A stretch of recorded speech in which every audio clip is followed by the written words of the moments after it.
Hello friends, welcome back. I'm back with a fresh morning, fresh me and some fresh new ideas. Until yesterday we were talking about the needs and the values and the final achievements, how based on your needs and values you could decide what in the outer world could help you to fulfill those values. Now here the most important thing is to be able to identify very clearly what need or value is that is missing in your life, that is very important to you. However, to identify needs or values, even if you know the technique, it is something which will take several days or perhaps several weeks. So this is a process which is going to continue in the background. I would recommend that every now and then, whenever you get time, try to focus on your needs and values and make a list of them and see the recurring pattern which repeats themselves.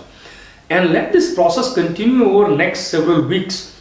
Don't stop. You are not going to find your values in one sitting, like, okay, it's a weekend, let me sit and think about my values and needs. No, it will not work, because every new life situation will make clear a particular need to you. So let this process go on in the background. Well, I read someone's comment on the first day's video where they mentioned that in spite of getting what they want, in spite of all the achievements, unhappiness is still there in the background, like it comes time at time. So, well, this is a matter of the inner world. I mean, if you really get what you want outside and still if you feel unhappy, that is because of what I call existential unhappiness, a cloud of unhappiness that stays within us in form of energetic patterns or mental patterns, thought patterns, emotional patterns. So it keeps on coming. And yes, there is a different way to deal with that kind of unhappiness. Now, while the process of identifying your needs and values for the outer world continues, let's take a break from them, let it run in the background like a process, and let us focus right now on the inner world. So today what I want to share with you is a very small little thing, but I am very sure if you do that, if you follow that for several days, it will transform your life to a great extent. So for today's insight and today's task, I would like to use two concepts and then we will combine these two concepts. Concept number one, I would call it the concept of intensity of reaction, intensity of emotional reaction.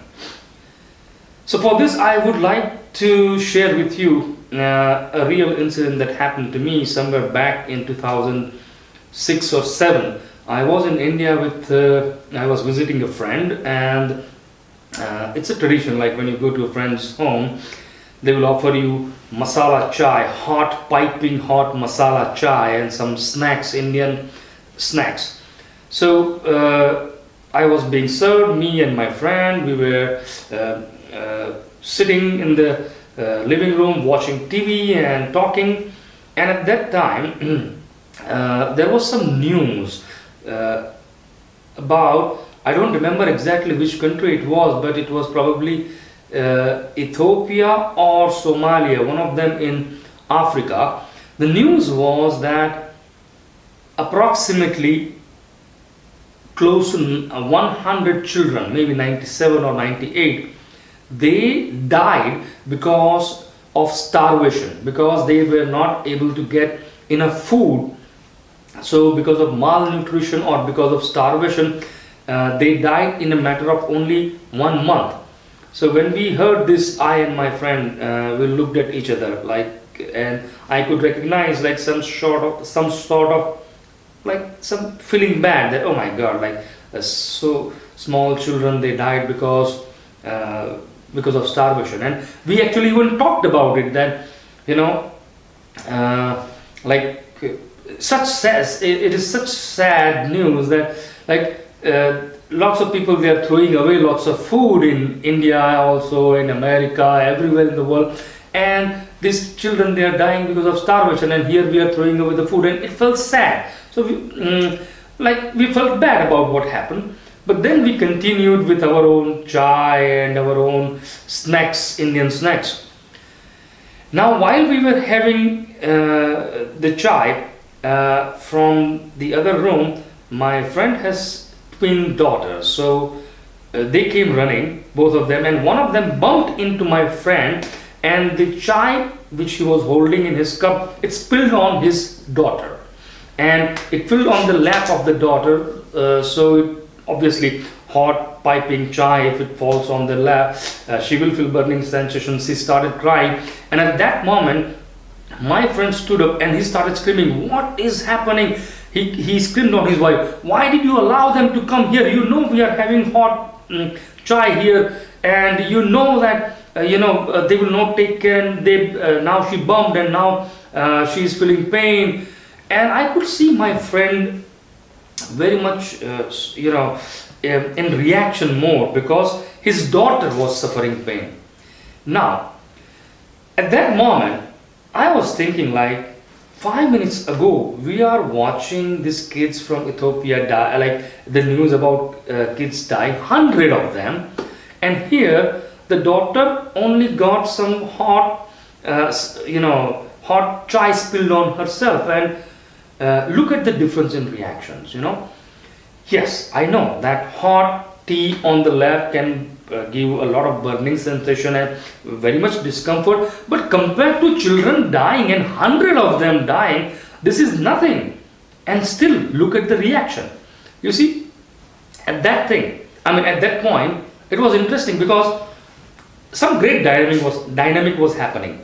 Me and my friend, we were watching about the news from Ethiopia. Now those kids from Ethiopia, they are far away from me and him, mentally, emotionally, physically, geographically. Then immediately the daughter came and spilled the hot chai, and she started crying. So my friend reacted. But in that case, the daughter is very close emotionally to my friend. Obviously it's his daughter, but for me she is not my daughter, right? So the level of reaction he had, that intensity I didn't have, and the level of reaction I and he didn't have when we were watching for the Ethiopian kids. What does this prove? What it proves is that the intensity of reaction is directly connected to how close to me and my something is happening. For example, those kids from Ethiopia, even if there were 100 of them, they were not part of me or my story, or not. They were not me or my for my friend also. So you can feel bad about that, but then you can go on with your life. You will not have such a strong reaction. Now the daughter, she was not me, she was not mine. So I did not have such a strong reaction.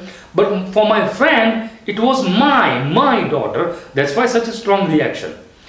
Now imagine what happens when something happens not only to me, but not only to like my daughter, or my phone, my mother, my wife, my house.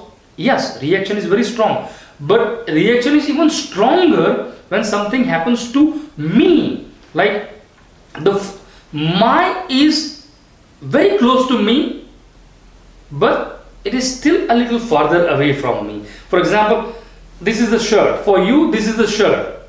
For me, this is my shirt. So if something happens to this, you may not feel any ounce of sadness, any beat of sadness.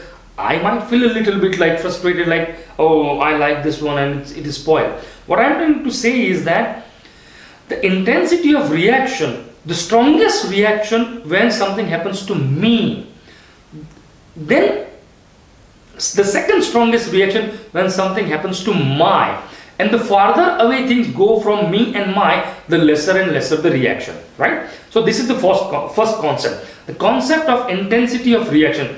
For a moment, let's keep this concept aside and let's take the second concept. Well, actually I don't have any name for this concept, but still let's go ahead.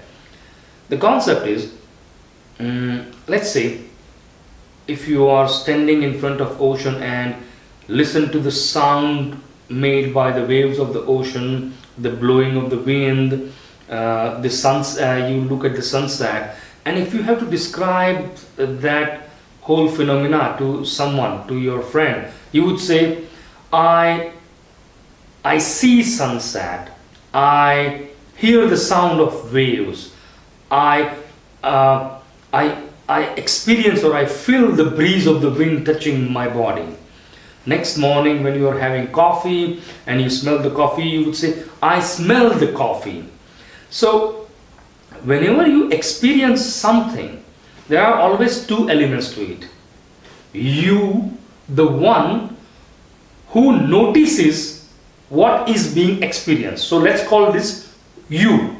And second thing is the object which you are noticing. So if you are seeing the sunset, you would say, I notice the sunset. What it implies, what it means is that here is me who sees the sunset. So I am not the sunset, isn't it? Like whenever you notice something, you are naturally not that thing, because you know that is the object which is being noticed. It could be a smell, it could be a taste, it could be a visual, it could be a sound, but the concept is that anything that you notice is not you, because you are the one who notices it, and the one being noticed is the object of it. Okay, so this is the second concept.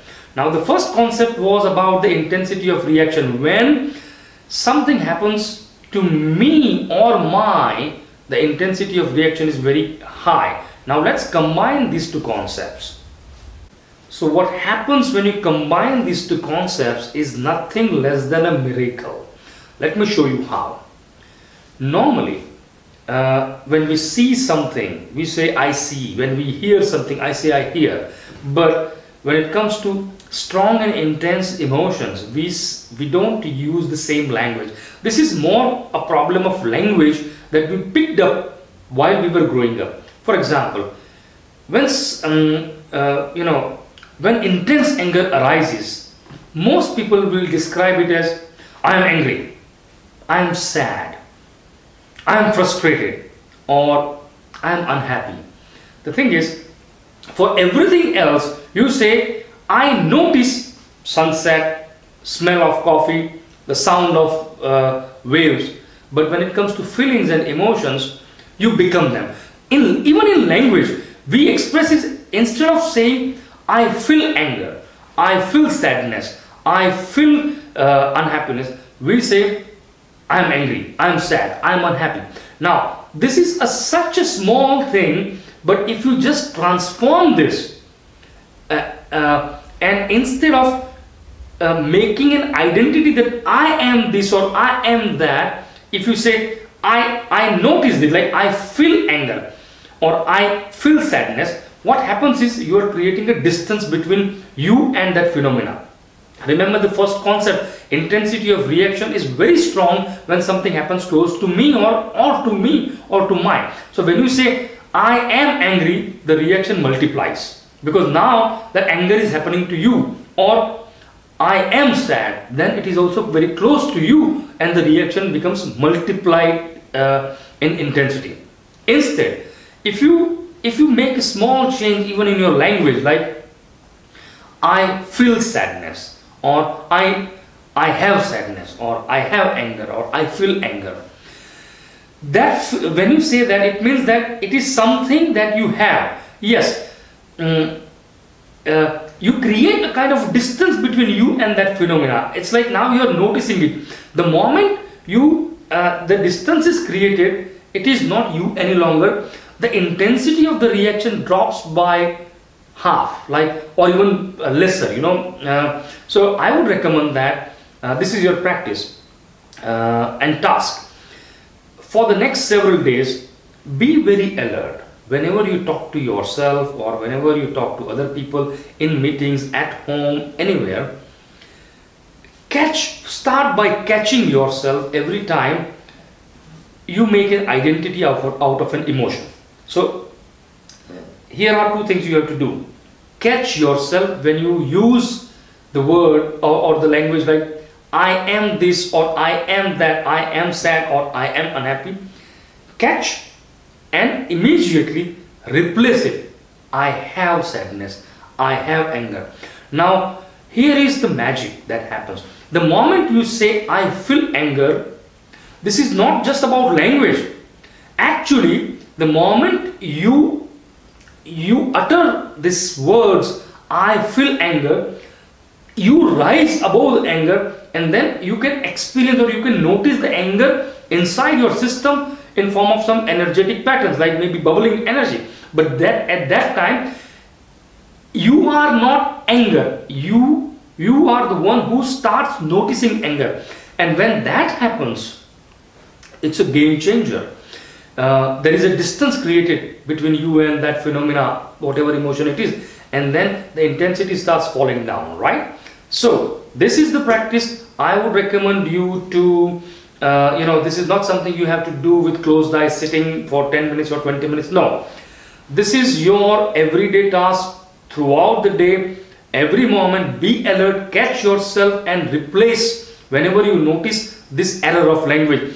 It looks like error of language, but when you replace that, you suddenly replace your level of awareness and consciousness also. Okay. So with that, I would like to end today's video. It was a pleasure to talk to you.